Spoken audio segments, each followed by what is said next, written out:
ኦነግ ሸኔ መንግስት ለመሆን ጫካ የገባ ቡድን ነው። ነገ ሀገሪቱን ማስተዳደር የሚፈልግ ጫካ የገባ ቡድን ነው። ከቻለ ሀገሪቱ ካልቻለ ኦሮሚያ የምትባለውን ለማስተዳደር ጫካ የገባ ቡድን ነው። ድሮም የነበረ አሁንም ያለ ወደፊትም የሚኖር ነው።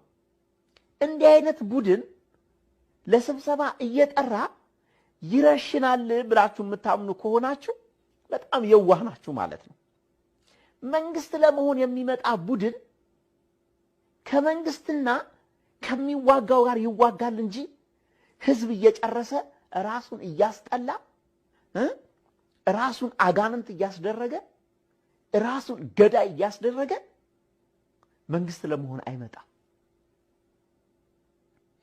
ዛሬ መንግስት ውስጥ ያሉ በጣም ትልልቅ ባለስልጣኖች ኦነግን እንደ ሁለተኛ ፓርቲያቸው ነው የሚንከባከቡት።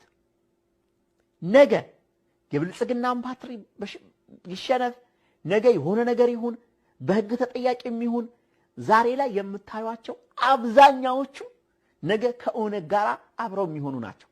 ኦነግ እንደዛ እንደማያደርግ ያውቁታል። በነገራችን ላይ የኦነጉም መሪ ማነው ሞቷል ተብሎ አሁን ላይ የመጣው ጃልመሮ አሁን ላይ ባለስልጣናት ላይ እንዳሉት ሰዎች ዳም አይደለም። ሂዝ ስማርት ያቀዋል። የማህበረሰቡን ስነ ልቦና ያቀዋል። የአማራውን ስነ ልቦና ጠንቅቆ ያቀዋል። የኦሮሞውን ስነ ልቦና ጠንቅቆ ያቀዋል። እሱ የሚመራቸው ሰራዊት ሼፕ የሚያደርጋቸው እሱ በገባው ስነ ልቦና መጠን ነው። ስለዚህ ወደ ህዝብ የተኮሰ ሰራዊት የትም እንደማይደርስ ጠንቅቀው ያውቁታል።